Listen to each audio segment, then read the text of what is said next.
Hey cooks, it's Wednesday, and guess what? It's starting to get really cold outside, and I think I might be coming down with a little bit of cold. I'm starting to feel that achy, stuffy head kind of thing. My nose is starting to look like Rudolph, right? So I guess it's that time of the year. I should expect that. So how are you guys doing? It's Wednesday, and I got a couple things to talk to you about this week. You see a bunch of cookbooks in front of me. I got a new one, so I wanted to show it to you. I'm also doing a taste test on something that I got at the store the other day. Christmas was coming, and I'm allergic to dairy, and I've always wanted to try eggnog. Well, I found a non-dairy version of eggnog, and I want to try it out. So, I'm Amy, and I'm on a mission to become a better cook. Hit the subscribe button below and join me. So it's Wednesday. What's up, cooks? Let's do this.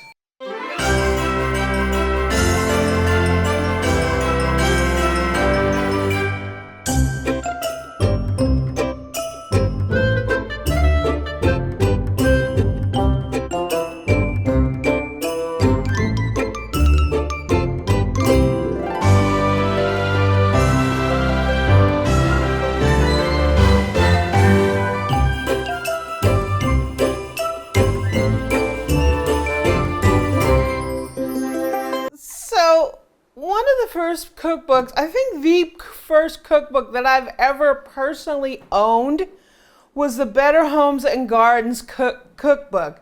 And a lot of them are called the new cookbook. My mom had the joy of cooking, and we used that all growing up. But I think I remember when I was 16 or maybe when I was close to 18, my aunt got me a copy of the Better Homes and Gardens new cookbook. And I don't have that copy anymore. I don't know what happened to it. I wish I would have kept it. But along the way, I've gotten a few other copies of it. And recently I was in my local club store and I saw this. This is the brand new edition of the Better Homes and Gardens new cookbook. This is the 17th edition. This cookbook has been around since the 30s. And when I saw this, I knew I had to get a copy, even though I already have 2 other copies in my cookbook library. I have this one. This is the new cookbook, right? And this one is the 12th edition. It is 2003 is the copyright date. And what's always been great about the Better Homes and Gardens cookbook, it is like home cooking. And this is a great cookbook for beginners because it goes back to a lot of the basics. They're really tried and true recipes that have been around for a long time, and people have been using them for a long time. So one of the things you notice in a lot of these older versions is they are binders. And what's great about that is they lay flat when you cook. They're easy to flip around in. And they also have a lot of dividers, which I like. So there's cooking basics, tells you about equipment. There's appetizers and snacks, beans, rice, and grains. And it has this really neat guide to beans, rice, and grains, beverages, breads. We got cakes.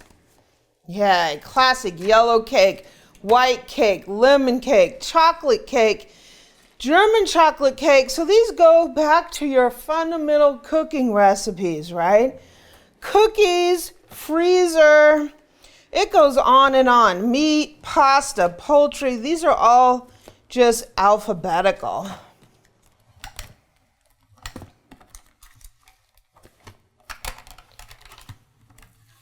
So this is the 12th edition, and obviously you can get used copies of these. So this one is the 14th edition. And it's really similar to the other one. This one, the copyright is 2006. I don't know how I came upon having these editions that are pretty close to each other. But a lot of the same thing that you have in this edition is that you have in this one. So if you have one of these editions laying around, or you come across one at a yard sale, or you can get a used copy, you can get these pretty inexpensively, and this is a great book. So I was bebopping around my local club store and I saw the 17th edition. And as you see, they've made a big change to this. It's went from the binder system to this regular hard copy book. And when I saw that, I was like, my first reaction is, why did they do that? Because it's not going to lay, it lays flat, fairly flat. Not quite the same as the binder system. One of the things I like about the binder system is I can take a page out and I can photocopy it on our little printer. And so when I go to cook, I'm not getting the pages of the book all messed up. I'm using a photocopy. So that keeps my book intact. So it's going to be a little harder to photocopy, but this does lay reasonably flat. I'll give them that.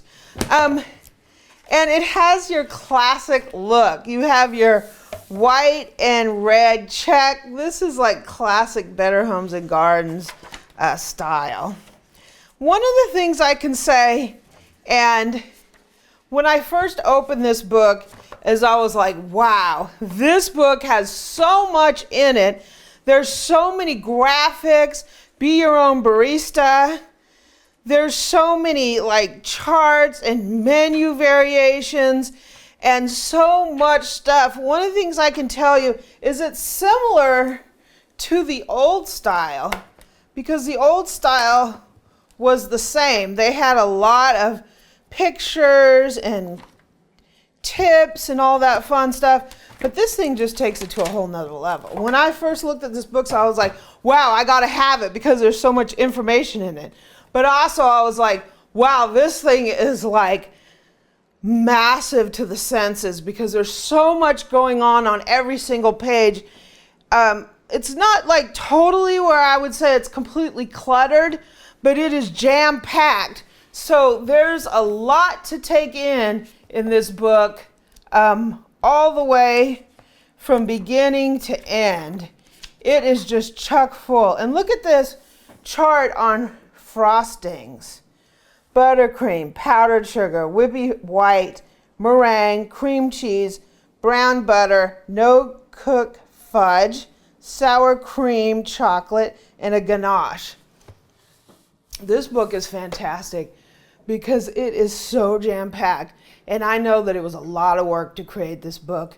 All the graphics, all the pictures, I mean, it's just incredible. Look at this. There's a chart on how to decorate sugar cookies, how to color the frostings. Every single page, it's just a page turner. Every single page is just chock full of, lemon bars, apple pie bars, chocolate bars, brownie bars. This book is amazing. It's not for people that like really simple looking cookbooks. Some of the cookbooks nowadays just has a picture here. It has very thin, minimal text, and it has the recipe. And there's not a lot going on. But this book, there is so much going on. And it's a little overwhelming, but then again, it's like, I could just dive into this book and stay in it for a whole week.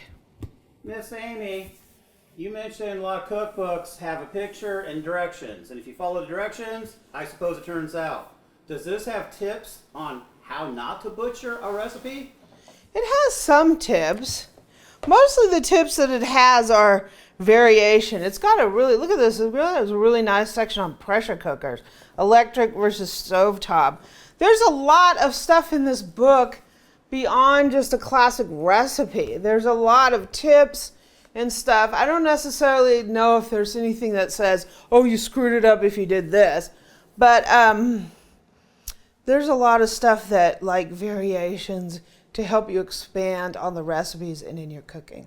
So I'm really excited to dive into this new version of this book and do some cooking out of it.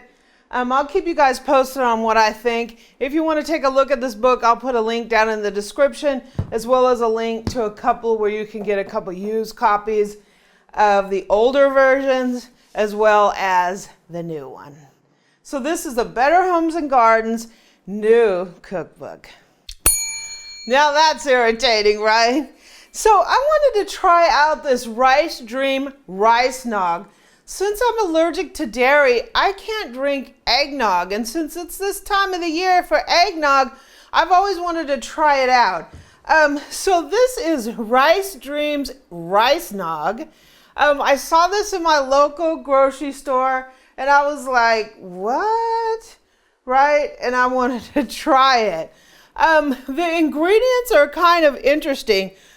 Partially milled rice, filtered water, evaporated cane syrup, some various oils, microcrystalline cellulose. So I don't know, is that like sawdust in it? I don't know.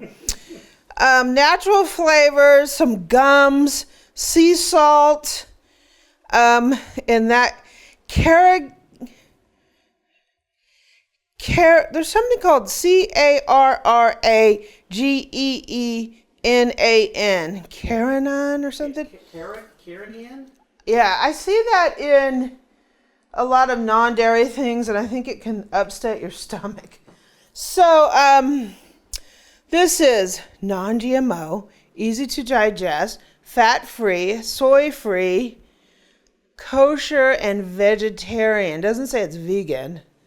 So, interesting. So, you guys want to give this a try? Right? Let's see. You think it's going to taste like eggnog? I got to shake it real quick. It says shake well, boo-boo. Give it a little bit of effort, okay? Shake well? Is that well enough? Well, let's see. It doesn't have any egg in it, so it's definitely not. Oh, Lord. I told you to shake well.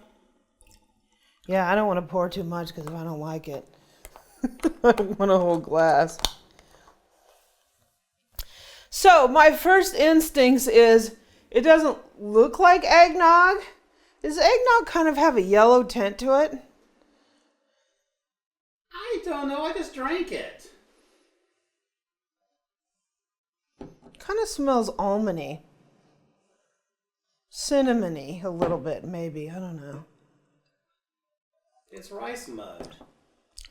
Actually, it's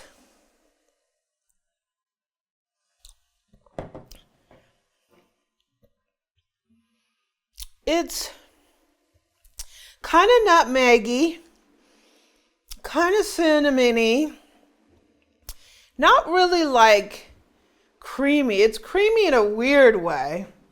It's liquidy, but it has this creamy finish to it. Is it watery? Or is it thicker than water? It's sort of watery, so it's not thick like sort of a milk-based product would be. But I think the stuff they put in it gives it like this thick feeling finish on it. Mouthfeel? Not really mouthfeel, just a finish. Like in your throat, it gives you this thick feeling sensation, but it's not. Ooh, how do I feel about that? Because it's fake? I feel like, okay, we'll try it. Amy wants me to try this. As is.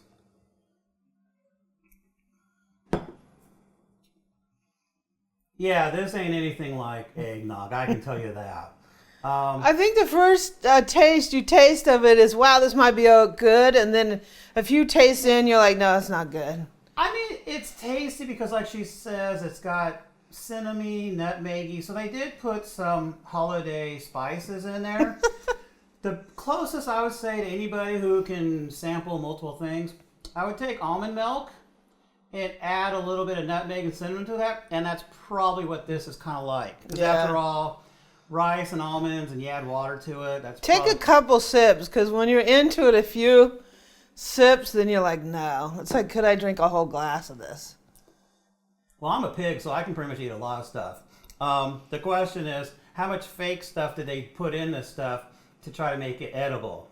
And that's You know what I mean about it's like watery, but it's like, it has this creamy thing on your throat. Well, see, I don't know if that's chemicals or... It's with the gums. Or if we took our own rice, run it through a grinder, and then add water to it and filter it out, it would just be muddy water, right? Okay, so can we improve the taste of this at all? Well, there's all kinds of ways to improve anything, right? Yeah. Dun, dun, dun, dun. Bam! Okay, it's your show, chef. Okay, sous chef. Let's see if we can improve the flavor on this, Annie.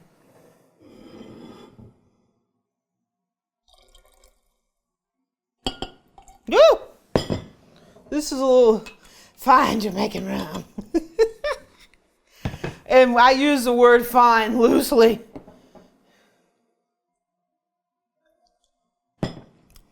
Oh, yeah. Much better. You want to taste it, Bill? Sure. You know. Still not great. You know, we're not being... Ooh, I can tell you right here. Do not light a match, okay? There are vapors. Oh, yeah. You got to enjoy. Before there was no smell other than maybe a little nutmeg and cinnamon. Now all I smell is alcohol.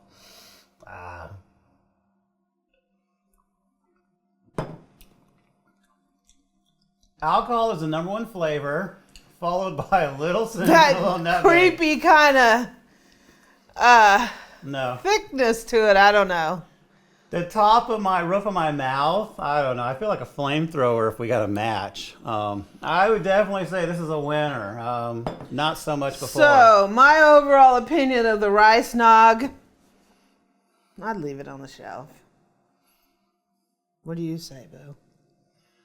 There's some people that might enjoy it. I mean, obviously, if you have to drink stuff like this because of health concerns, you know, and you want to drink some stuff, that might work for you. But for those people who can, you know, drink regular eggnog and or this stuff, I don't know. Maybe I would skip that. You might be able to use this in some kind of recipe. I don't know. Maybe a pie, actually. Some kind of pie. Rice Nog pie. I don't know. Trying to give it a benefit of the doubt. Make some pudding out of it. I like to make some pudding out of this stuff. Okay. Oh. Amy. What? Ask her for her bread pudding recipe. Oh, I'll share that with you guys at one point. All I can say is the sauce will light it up. So, cooks, I hope you're having a great week. We did a little taste test of the Rice Dream, and I don't know. I really don't know exactly what to say about that. But I can tell you the mix was pretty good with it. Also, I'll put links in the description to the Better Homes and Gardens new cookbook if you want to take a look at it. So I hope you're having a great Wednesday, and I hope all your Christmas plans are coming along. You've created your list for Santa, and you've given Santa that list. And Drink enough of it, you'll be fine. and that your holiday season, you're really starting to enjoy it. We got a lot of cooking to do, so we got to get busy, right, cooks? I hope you have a great week, and the weekend's coming, right? Yay! If you like this video, please subscribe below. Leave me a comment and a like, and visit my website at amylearnstocook.com. I'm also on Twitter and Pinterest at Amy Learns to Cook. On Facebook, you can visit my Facebook group at facebook.com/groups/Amy Learns to Cook. Our group is growing. It's a lot of fun. Come join in on the conversation if you like to talk about cooking, cooking gadgets, and everything related to the kitchen. You can also find me on Instagram at Cooking with Amy. Cheers. Ugh, I guess I like punishment. God, I couldn't drink a whole glass. If this is really what eggnog tastes like, I really hate eggnog then. Eggnog tastes, I don't know, good. Ugh. I don't know, maybe we can spice this up a little bit. Come take a taste of it, Eric. Vodka, we got any around? I don't know, we got a little tequila.